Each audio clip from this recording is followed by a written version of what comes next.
ငယ်ရွယ်စဉ်နေ့ရက်တွေမသိခဲ့ဘူးကံတရားကငါတို့ကိုခွဲခွာမယ်လို့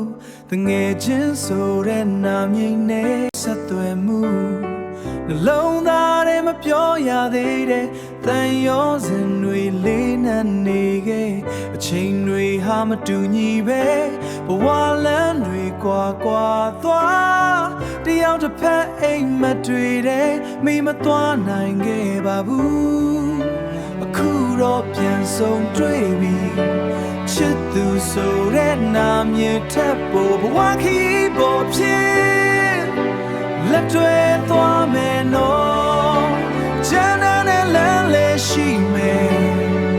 မိုးရွာလေးမုန်တိုင်းလာလေမလုံးမခွာလက်တစ်ဖက်နောက်ဆုံးထွက်သက်တီ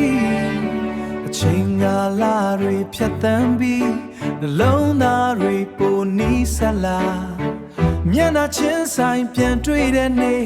မျက်ရည်ကျအောင်ပျော်ရွှင်နေခဲ့အတိတ်ကနာချင်မှုတွေအခုတော့အားဖြစ်လာပြီသင်နဲ့တူရှိနေတဲ့ဘဝအတိတ်ပဲပြေဝနေပြီ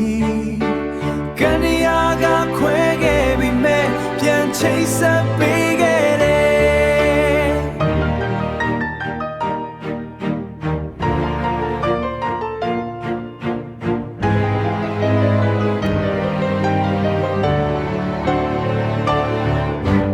ဒီခါတော့မလွတ်တော့ဘူးမင်းလေးဟာငါဘဝတစ်ခုလုံး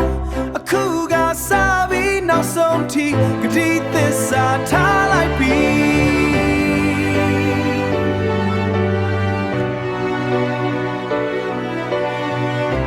ချစ်ခင်လက်တွေသွားမယ်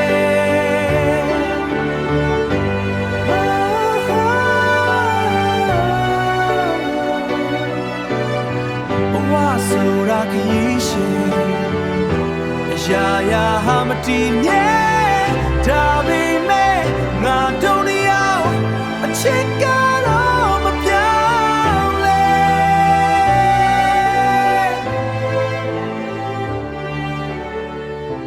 ဆုံးသူကောင်းဖက်ဘဝထဲမှာအေးချမ်းစွာရှောက်သွားမယ်နောက်ဆုံးထွက်သက်တီ